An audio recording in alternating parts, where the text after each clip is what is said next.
Ang unusual ay appetizer pa lang. And unusual is the perfect start for the prosecution pagdating sa confidential funds. We will let the evidence lead the court to a finding of betrayal of public trust and culpable violation of the Constitution in the coming trial days.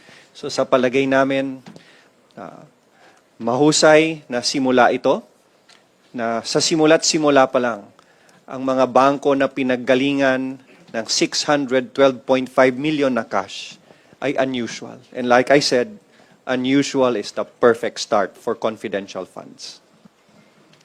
Dadagdagan ko lang, no, yung word na dinescribe ng dalawang witness natin. Hindi lang yung amount ang pinag-uusapan natin dito, pero yung paraan kung paano ito ginamit at paano to in-encash. Usually kasi, sa mga transaction, meron talagang account ang bawat gobyerno. Ito kasi hindi account eh. Talagang, ang purpose lang nila ay in-cash yung pondo. No? Yung 612.5 million pesos. Pangalawa, mukhang may calendar eh. Mukhang nakakalendar. Kung titingnan nyo at mapansin nyo, pinakinggan nyo yung tanong ni Senator Judge Panfilo Pinglacson, ang tanong niya is, mayroon ba kayong ipapresent na competent witness na parte sa intelligence community? Kasi normally, being a former investigator himself, ang confidential or intelligence funds, hindi mo talaga ma-predict yan kung kailan yung kailangan eh. Depending on kung ano yung naging development or flow kung gumagawa kayo ng mga intelligence events or gatherings of intelligence, para for intelligence report. Kumbaga na outside of the realm of possibility, naging predictability na siya to a point that yung pagkakalendar ng every quarterly with a specific amount, mukhang makikita yung pattern at the manner by which it was released na there's really that intent to really utilize these funds for the whole year na ma-zero. So, ibig sabihin, yung mismong way of using the confidential funds ay mukhang of suspect na siya. No? At nasabi naman din nung dalawang branch managers na unusual yung amount na yon.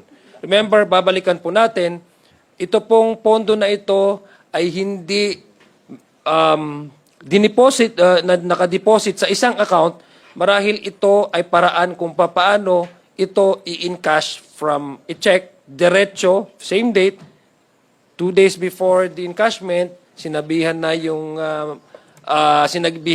branch ng Land Bank na ito yung pangalan na pupunta at dito nyo i-encash. So, ibig sabihin, meron na silang sistema kung paano i-use up itong confidential funds na base doon sa flow ng releases ay parang nakakalendar at parang may cadence, no? Every quarterly. Ang unusual ay appetizer pa lang.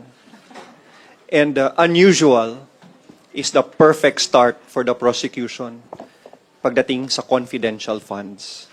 We will let the evidence lead the court to a finding of betrayal of public trust and culpable violation of the Constitution in the coming trial days. So sa palagay namin, mahusay na simula ito, na sa simula't simula pa lang, ang mga bangko na pinaggalingan ng 612.5 million na cash ay unusual. And like I said, unusual is the perfect start for confidential funds. Dadagdagan ko lang, no, yung word na dinescribe ng dalawang witness natin. Hindi lang yung amount ang pinag-uusapan natin dito, pero yung paraan kung paano ito ginamit at paano to in-encash. Usually kasi, sa mga transaction, meron talagang account ang bawat gobyerno. Ito kasi hindi account eh.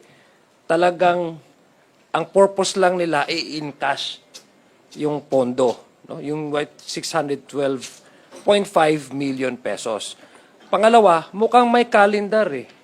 Mukhang nakakalendar. Kung titingnan nyo at mapansin nyo, pinakinggan nyo yung tanong ni Senator Judge Panfilo Pinglacson, ang tanong niya is, mayroon ba kayong ipapresent na competent witness na parte sa intelligence community? Kasi normally, being a former investigator himself, ang confidential or intelligence funds, hindi mo talaga mapredict yan kung kailan yung kailangan eh. Depending on kung ano yung naging development or flow kung gumagawa kayo ng mga intelligence events or gatherings of intelligence, para for intelligence report.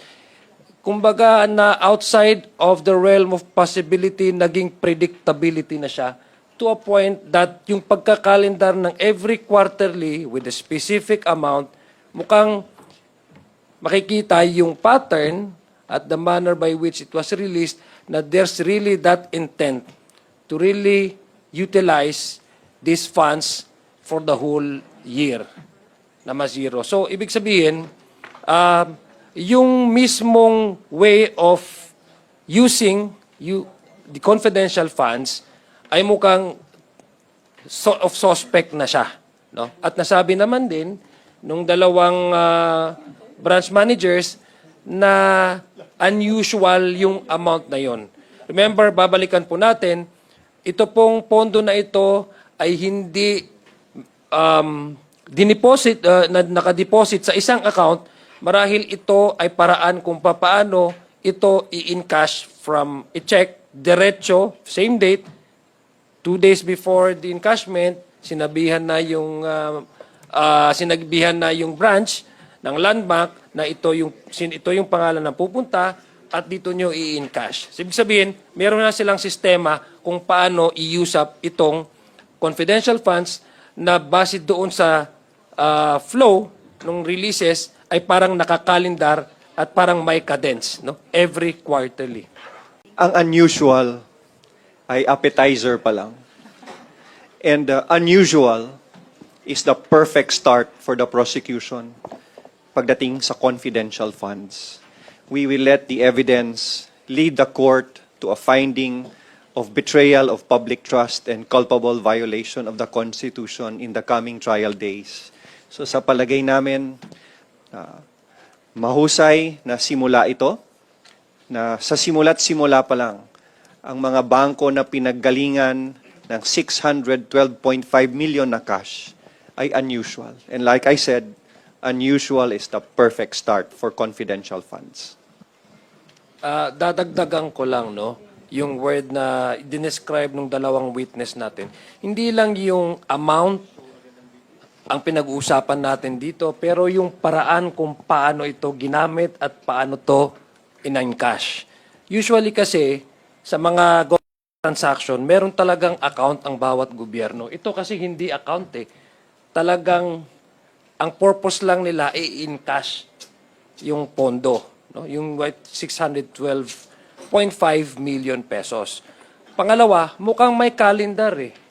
Mukhang nakakalendar. Kung titingnan nyo at mapansin nyo, pinakinggan nyo yung tanong ni Senator Judge Panfilo Pinglacson, ang tanong niya is, mayroon ba kayong ipapresent na competent witness na parte sa intelligence community? Kasi normally, being a former investigator himself, ang confidential or intelligence funds, hindi mo talaga mapredict yan kung kailan yung kailangan eh. Depending on kung ano yung naging development or flow kung gumagawa kayo ng mga intelligence events or gatherings of intelligence, para for intelligence report. Kumbaga na outside of the realm of possibility, naging predictability na siya to a point that yung pagkakalendar ng every quarterly with a specific amount, mukhang makikita yung pattern at the manner by which it was released na there's really that intent to really utilize these funds for the whole year na ma-zero. So, ibig sabihin, yung mismong way of using the confidential funds ay mukhang of suspect na siya. No? At nasabi naman din nung dalawang branch managers na unusual yung amount na yon. Remember, babalikan po natin, ito pong pondo na ito ay hindi dineposit, nakadeposit sa isang account, marahil ito ay paraan kung paano ito i-encash from a check, diretso, same date, 2 days before the encashment, sinabihan na yung branch ng Landmark na ito yung pangalan na pupunta at dito nyo i-encash. Ibig sabihin, meron na silang sistema kung paano i-use up itong confidential funds na base doon sa flow ng releases ay parang nakakalendar at parang may cadence, no? Every quarterly.